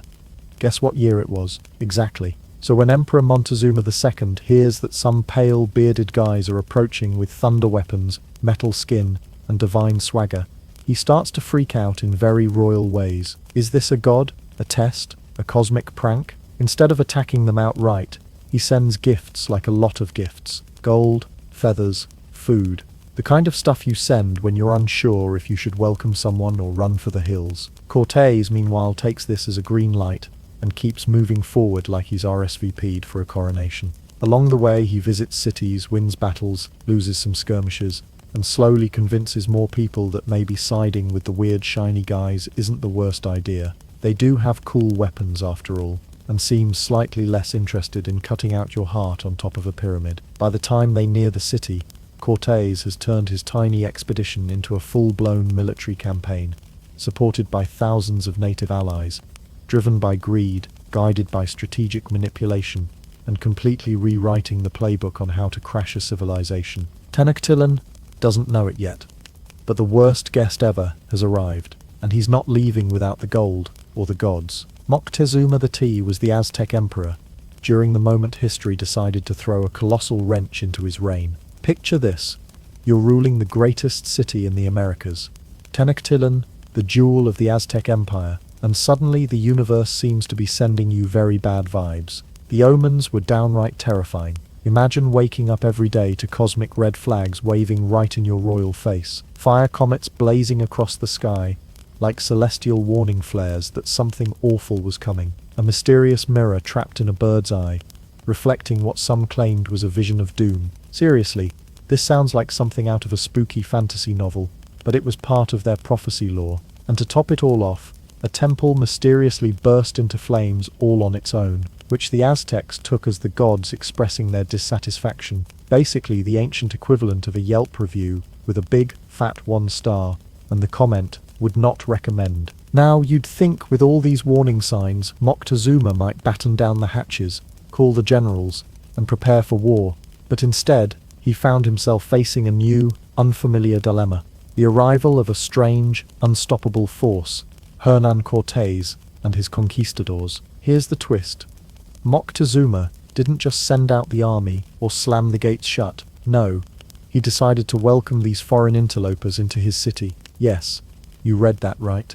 The emperor, one of the most powerful rulers in the world, let an armed group of strange men with metal armor that gleamed like the sun, horses, which the Aztecs had never seen before and thought were possibly half demons, weapons that roared fire and smoke, facial hair, which, honestly, must have been confusing, because Aztec nobles were usually clean-shaven or had very groomed facial hair, and worst of all, a total lack of respect for local customs, right into his capital city. To put this in modern terms, it's like inviting a group of strangers to your home, who then bring bulldozers, chainsaws, and a marching band, all while wearing masks and shouting strange words, and you still offer them tea and a seat at your dining table. Why? Because Moctezuma was stuck between a rock and a hard place. Actually, a rock and a burning temple. One school of thought suggests that Moctezuma genuinely believed that Cortés might be the returning god, Quetzalcoatl. The Aztecs had a prophecy that this feathered serpent deity would one day return, and the timing just happened to coincide with Cortés' arrival. So imagine the emperor thinking, well, if this is a god come back to check on me, better be polite and respectful. Another, perhaps more practical theory is that Moctezuma was trying to buy time. The man was under tremendous pressure, rumors of rebellion, omens of doom, and a mysterious new threat bearing terrifying weapons. He needed to figure out what this all meant before unleashing the full force of the Aztec army. And he wasn't sure if these pale strangers were gods, envoys, or just really bad news wrapped in shiny armor. So instead of ordering a siege, Moctezuma played the ultimate diplomatic game. He treated Cortés and his men like honored guests. This hospitality included offering lavish gifts of gold and precious stones, which, unsurprisingly, only made the conquistadors greedier and more convinced that Tenochtitlan was a treasure trove worth conquering, inviting Cortés to stay in the royal palace, effectively putting the Spaniards right in the heart of Aztec power, under the emperor's watchful but increasingly worried eyes, hosting ceremonies and feasts designed to impress the newcomers with Aztec culture, music, and power. Although you can bet those dinners were tense, with everyone wondering who might get sacrificed next, and not just on the altar. From the outside, this might seem like a massive miscalculation. Letting armed strangers roam your palace, horse and all. It's like handing your house keys to a burglar because they promise they'll only take the silverware. But remember, Moctezuma was trying to avoid a devastating war. He had seen enough fighting to know that bloodshed could destroy everything he and his ancestors had built. Maybe, just maybe, if he was polite and respectful enough, these strange visitors would leave with gifts and stories rather than swords and fire. Unfortunately, that's not how history played out. The polite emperor found himself slowly losing control. Cortés, with his mix of diplomacy, deceit, and brute force, started to manipulate the situation from inside the city. The Spaniards took hostages, including Moctezuma himself, weaponized alliances with discontented locals, and spread smallpox like an invisible army. Meanwhile, Moctezuma's authority eroded as his people grew restless, uncertain whether their emperor was a wise leader or a puppet of foreign invaders. The Aztecs had built one of the most impressive civilizations of the ancient world, complete with stunning architecture, rich culture, and a complex political system. But in the end, their greatest weapon, their emperor's dignity and diplomacy, became their Achilles' heel. Moctezuma II is remembered as one of the most polite rulers to ever be conquered.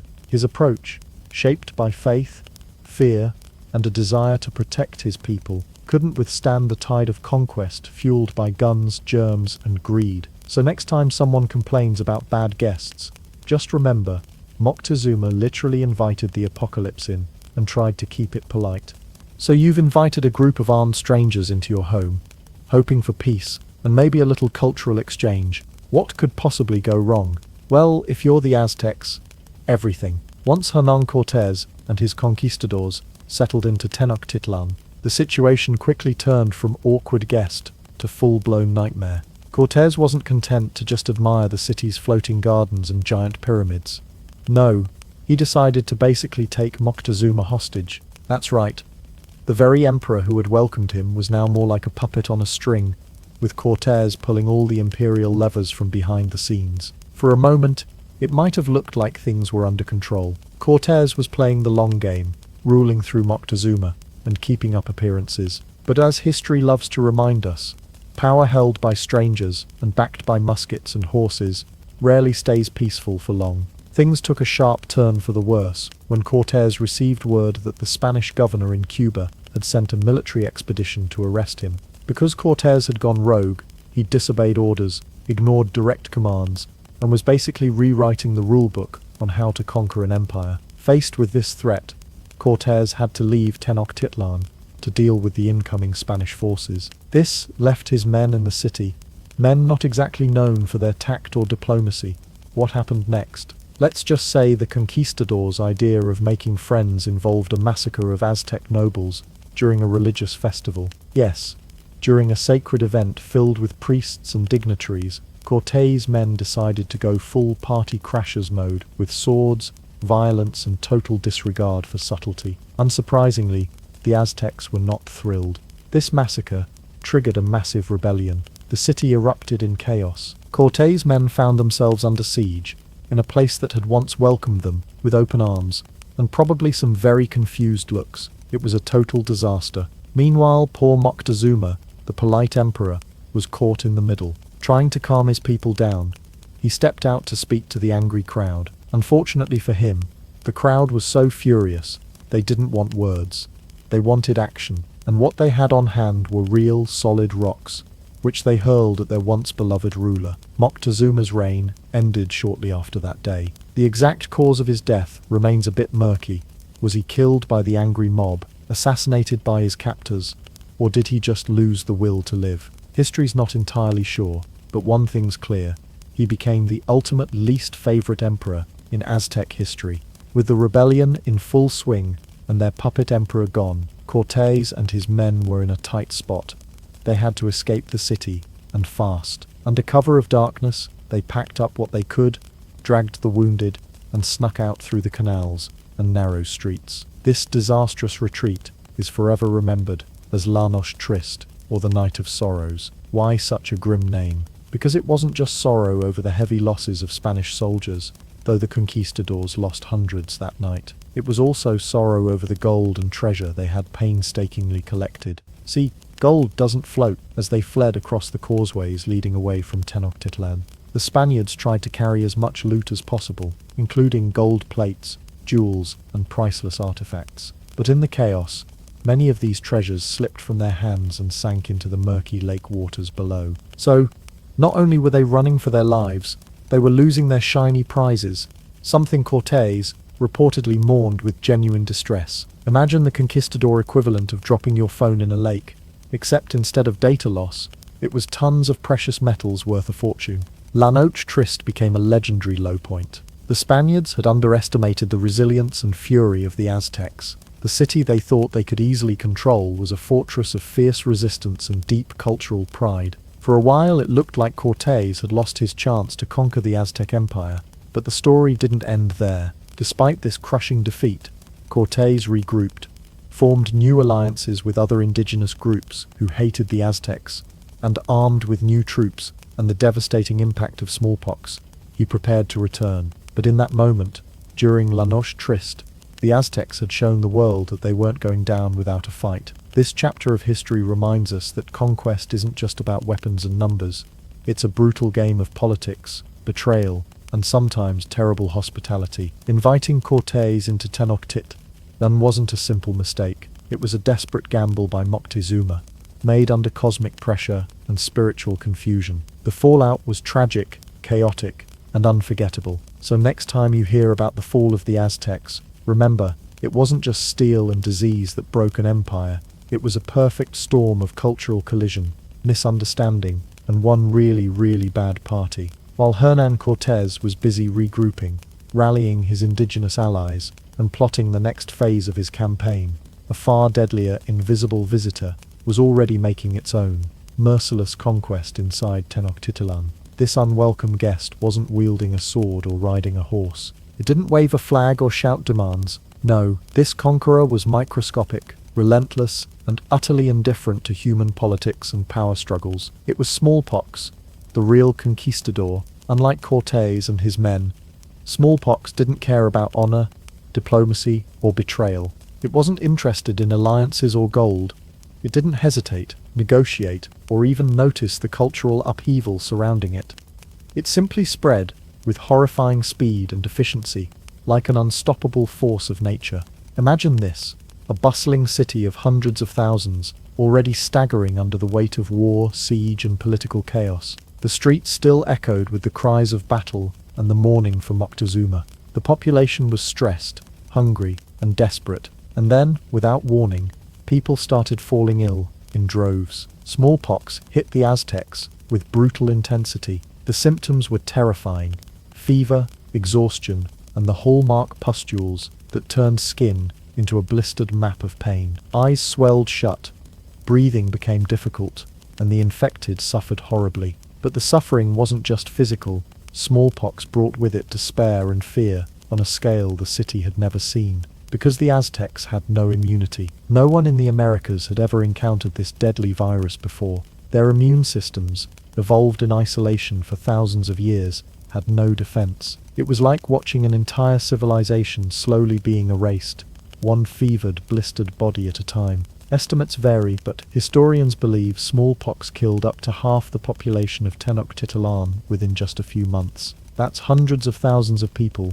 men, women, children, priests, warriors, and elders, snatched away in a merciless wave. The timing couldn't have been worse. The Aztecs were already reeling from betrayal and internal chaos. Moctezuma was dead. The city was still resisting Spanish forces, but morale was crumbling. Now, in the midst of this turmoil, the people had to face an enemy that couldn't be fought with weapons or strategies. Smallpox didn't just kill bodies.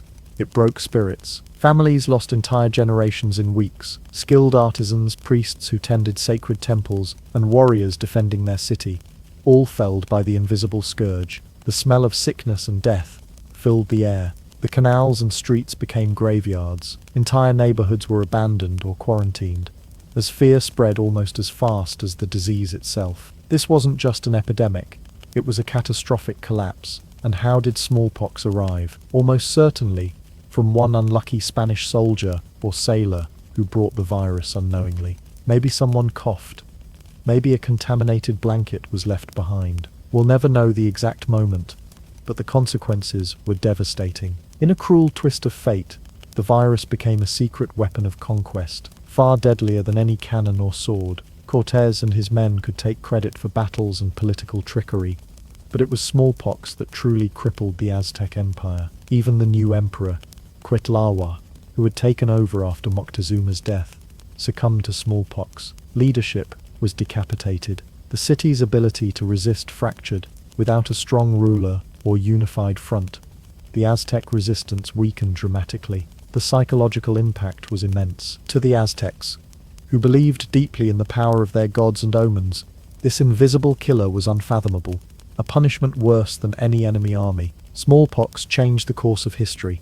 It opened the door for Cortés to launch his final assault on a city already on its knees. By the time the siege of Tenochtitlan began in earnest, smallpox had done much of the work. The population was decimated, communities broken, and morale shattered. It's important to remember that this devastating outbreak was no act of deliberate biological warfare, at least not in the way we understand it today. It was a tragic accident of contact between two worlds that had been separated for millennia. Yet the consequences were profound. The Aztec Empire, one of the greatest civilizations in the Americas, was forever changed, not just by steel and gunpowder, but by a tiny virus that reshaped the fate of millions. So next time you hear about the Spanish conquest, don't just think of swords and horses. Think of smallpox, the silent, deadly conqueror that did what no army could. A grim reminder that sometimes history's biggest turning points come not from human hands, but from forces unseen. By the year 1521,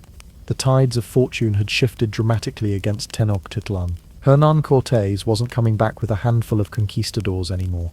No, he had gathered a massive army, composed mostly of native allies, tribes and peoples who had long resented Aztec domination, and saw the Spanish as a chance to overturn the empire's iron grip. Cortés also brought siege weapons, cannons that roared like thunder and shattered stone, and a ruthlessness sharpened by years of brutal conflict. What followed was nothing short of a brutal, relentless siege that lasted for 3 agonizing months. This wasn't some quick skirmish or flashy battle with swords clashing and heroes charging. This was a war of attrition, starvation, and despair, where every day was a fight for survival. First, the Spanish and their allies cut off the water supply to the city. Tenochtitlan was built on an island in the middle of Lake Texcoco, connected to the mainland by causeways, narrow roads over water. The Spaniards destroyed or blocked these causeways, choking off the flow of fresh water and food. The city, once a marvel of engineering with its chinampas,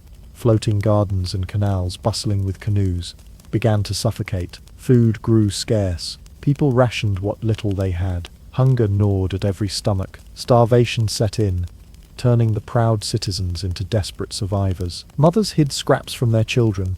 Elders gave up their own portions so younger warriors could keep fighting. Disease, which had already begun its devastating work with smallpox, continued to spread unchecked. The crowded, unsanitary conditions of a besieged city became a perfect breeding ground for sickness. People who were already weak fell ill faster, and many simply gave up. The psychological toll was just as cruel. Imagine living in a city where every day brings more death, where the temples and palaces you once revered are now targets, and where the once vibrant markets, home to hundreds of thousands, are silent and empty. Tenochtitlan, the shining jewel of the Aztec Empire, was turning into a graveyard. Fierce fighting erupted as the Spaniards and their allies pushed through the city's defenses. The Aztecs fought with remarkable bravery and desperation. They understood that losing Tenochtitlan meant the end of their world, their gods, and their way of life. But it wasn't enough. The superior weaponry of the Spanish, steel swords, guns, and cannons, combined with their native allies, and the devastation wrought by disease overwhelmed the defenders. When the Spanish finally breached the city walls, the first thing they noticed wasn't the grandeur or the artistry of Tenochtitlan's architecture. Instead, they saw ruins, destruction, and death. But what happened next is one of history's saddest ironies.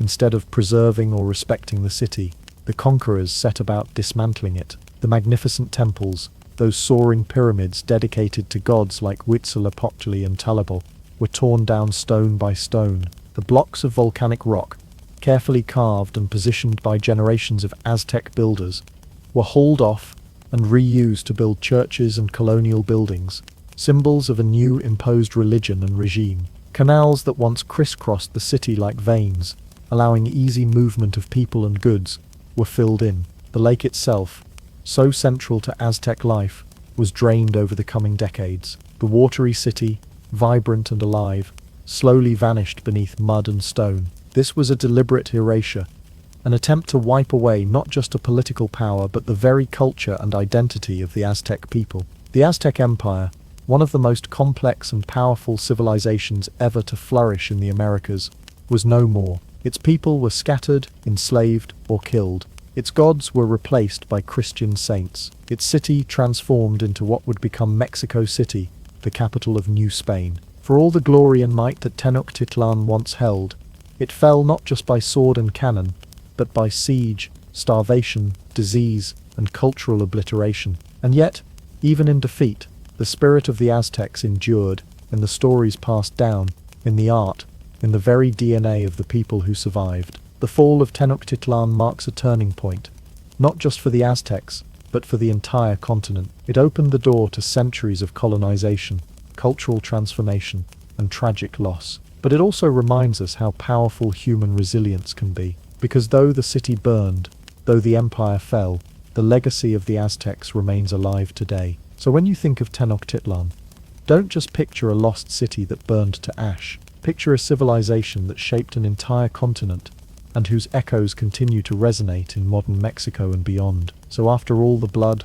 fire, betrayal, and heartbreak, Hernán Cortés finally had what he came for: gold, or, well, sort of gold. Not the mountain of shiny treasure he had dreamed about back in Spain. Most of it, legend has it, ended up scattered in the lakes surrounding Tenochtitlan, dumped hastily by fleeing conquistadors during chaotic moments like La Noche Triste. Imagine that: piles of gold, precious jewels, and intricate Aztec artifacts resting quietly beneath the murky water, waiting to be rediscovered centuries later by divers and archaeologists. But Cortés was no fool. He knew that gold wasn't the only currency of conquest. With the Aztec Empire toppled, he carved out a new empire for himself, granting himself vast land holdings, titles, and wealth. Cortés became the first governor of New Spain and was granted nobility, complete with the right to rule over vast territories and indigenous peoples who had once been Aztec subjects. Whether this came with guilt or sleepless nights is up for debate, but if it did, he didn't advertise it. Spain, of course, emerged from this conquest as a global superpower overnight, acquiring a massive slice of the Americas and all the riches therein. The fall of Tenochtitlan marked the beginning of European colonization across the continent, a wave that would spread like wildfire for centuries, reshaping cultures, languages, economies, and lives forever. For the Aztecs, the aftermath was harsh and tragic. Their empire was wiped off the map, their gods supplanted by Catholic saints, their language and traditions suppressed.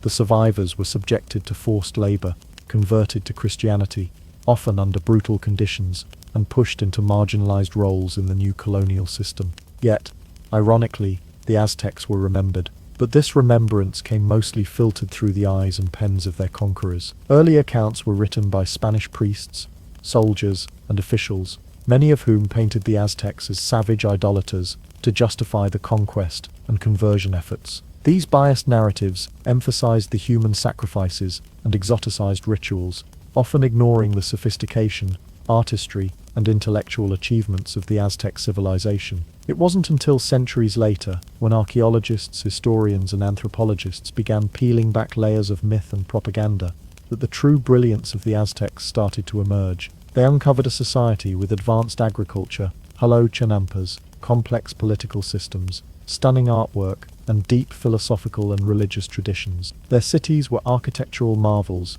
their markets vibrant hubs of commerce, and their knowledge of astronomy and mathematics impressive. Today, modern Mexico proudly celebrates its Aztec heritage, honoring their ancestors not just as victims of conquest, but as founders of a rich, enduring culture that continues to influence art, language, cuisine, and identity. So what can we learn from this chapter of history? Well, for starters, never underestimate the consequences of your guests. When strangers come knocking, they might not just be here for a friendly visit or a casual dinner. Sometimes, they're here to rewrite your civilization. The fall of Tenochtitlan reminds us how fragile civilizations can be in the face of unforeseen invasions, whether by armies, diseases, or ideologies. It also shows us the power of resilience, cultural survival, and the eventual reclaiming of history by those who were once silenced. Next time someone knocks on your door, you might want to ask, "Are you here for dinner or to change my entire world?" Because history, it turns out, often comes knocking when you least expect it, and it doesn't always come bearing gifts.